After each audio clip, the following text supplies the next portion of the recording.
Ситсатой никахтан соң бер ел узгач билгеләп үтелә, аңлашылмаучанлыклар нәкъ шул чорда башлана да, ир белән хатын мөнәсәбәте юка ситса кебек саксыз кагылсаң йыртылып китәргә мөмкин. Гаилә таркалы ул дәүләт игътибарындагы мөһим мәсьәлә ди Илгиз Зәйнев әсәрен сәхнәләштергән режиссер Айдар Җаббаров. 50% пар тиз арада аерыла икән. Шуңа күрә ул проблемада бар, шуңа күрә актуаль бүгенге көндә кызганычка каршы бик актуаль килеп чыга бу спектакль.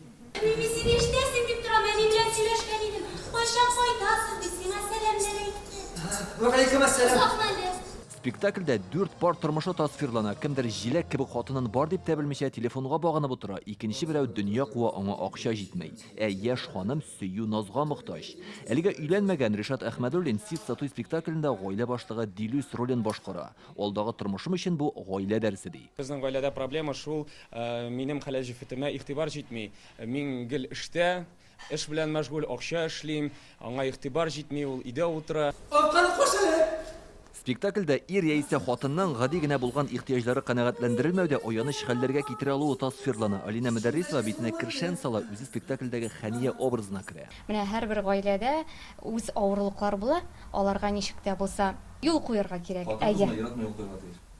Анысы инде иратта да булырга тиеш, хатын кызда да булырга тиеш. Спектакльне журналистларга күрсәттеләр. Ул мюзикл итеп эшләнгән. 2000 еллардагы иң халыкчан җырлар да яңгырый. Премьерны бу атнада Камал театрында җомга, шимбә һәм якшәмбе көннәрендә карарга мөмкин. Гаиләдәге мөнәсәбәтләрне аңлату өчен шул кадәр тырышканнар сәхнәдәге һәр җиһаз чын нәкъ фатирдагы кебек. Менә суыткыч, ашханә гарнитуры, бирдә хәтта ашарга да пешерергә мөмкин.